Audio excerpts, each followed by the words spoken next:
What's going on, everybody? Welcome back to episode 2 of WonderBoy Sports Media Podcast. I am your host, Isaiah Irula, and today I'm excited for this episode. So this is episode 2 of many more of my podcast. Today I'm going to be discussing the Elite 11 finals.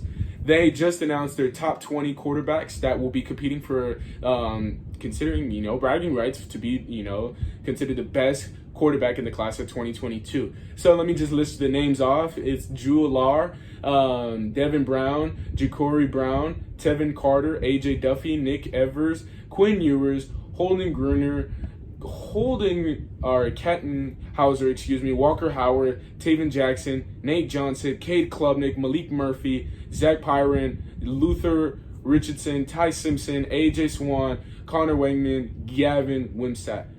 These are the 20 best quarterbacks, according to Elite 11 in the class of 2022. And so today I'm going to be discussing who should win this overall and who I believe is going to win this in my prediction. Right now, currently, as I'm recording they are, competing for the Elite 11 finals right now. So I'm excited about this. This has always been a great camp I always love to follow up on, and I actually have a platform to really discuss my opinions on it. And so I'm excited about it. But let me get right into the episode. So with all the great quarterbacks that I mentioned, these guys are going to do great things at the collegiate level. This is the guy who is the clear-cut winner and should win this. Ladies and gentlemen, let me announce it's Quinn Ewers. Quinn Ewers, if you don't know him, he's a quarterback. He's 6'3", 195 pounds. He's out of South Lake Carroll High School in South Lake, Texas. And he's the number one player in the class of 2022. And let me put this more into perspective of how great he is. He's one of 6 players since 2014 to be listed as a 1.0005 star. To put that even more in perspective, that's a perfect 5-star. To even put it more into perspective, he is one of 6 players since 24/7 has created the composite rankings he's one of 6 players since the 24/7 composite ratings has been created to be considered a perfect player. That in itself is amazing, and it's a great, honor to even be mentioned as a perfect player.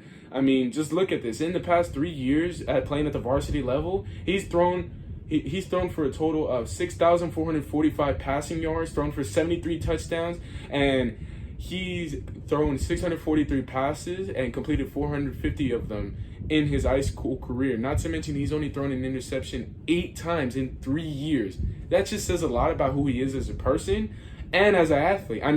This kid is perfect. This kid is perfect from what he's done in the past 3 years, and he has 1 more year. And not to mention, did I not tell you, he's going to Ohio State.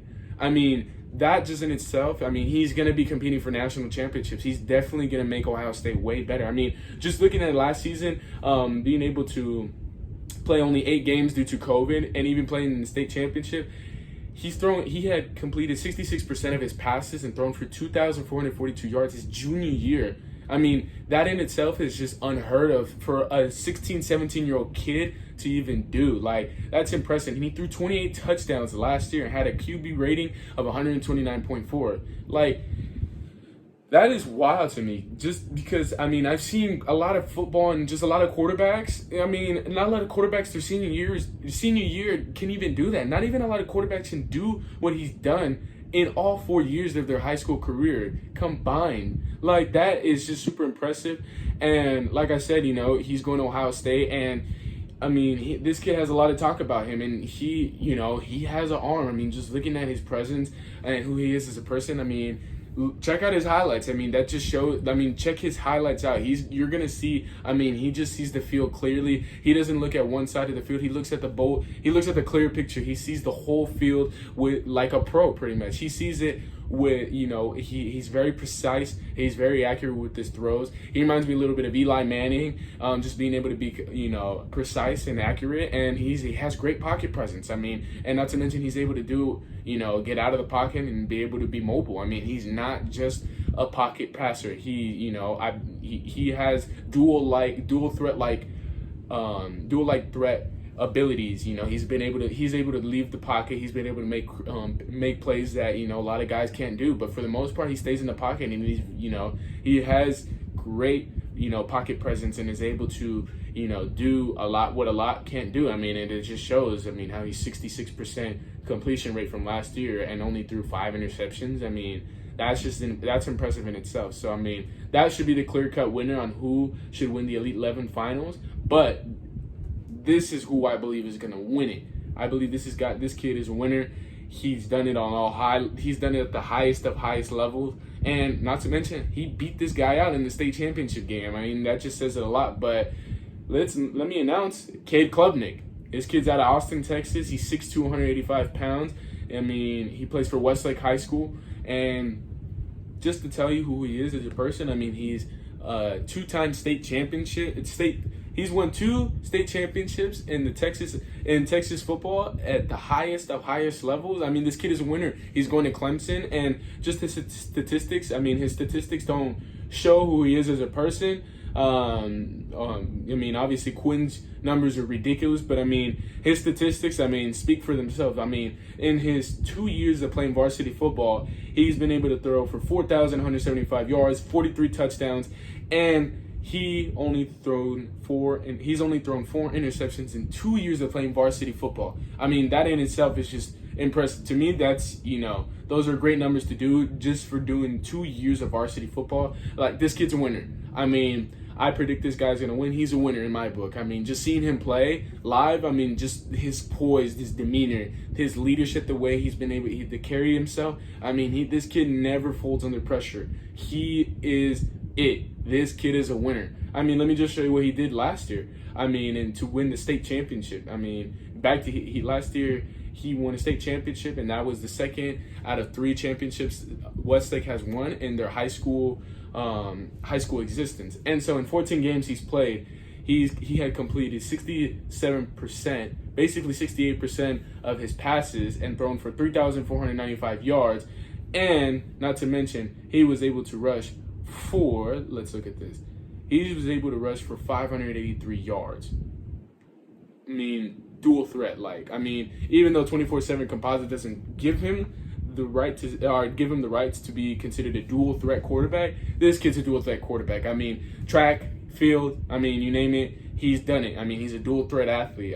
Dual threat sport. He's a dual threat quarterback.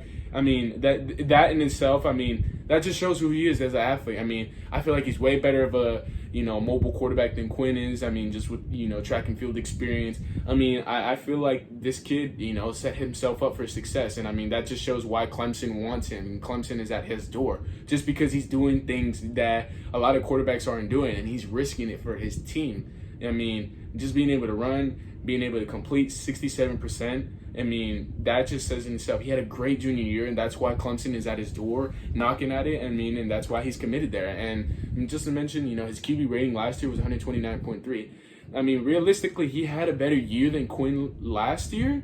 But nevertheless, these guys are 2 great quarterbacks, great athletes, and they're going to do great things at the highest level. And I don't be surprised that if you don't see them playing against each other Saturday nights. These guys are really going to go at each other. Nevertheless, this is who I have winning the Elite 11 if Quinn doesn't pull it off. But nevertheless, thank you guys so much for watching. Again, please go like, comment, and subscribe to my YouTube channel. Please share the video.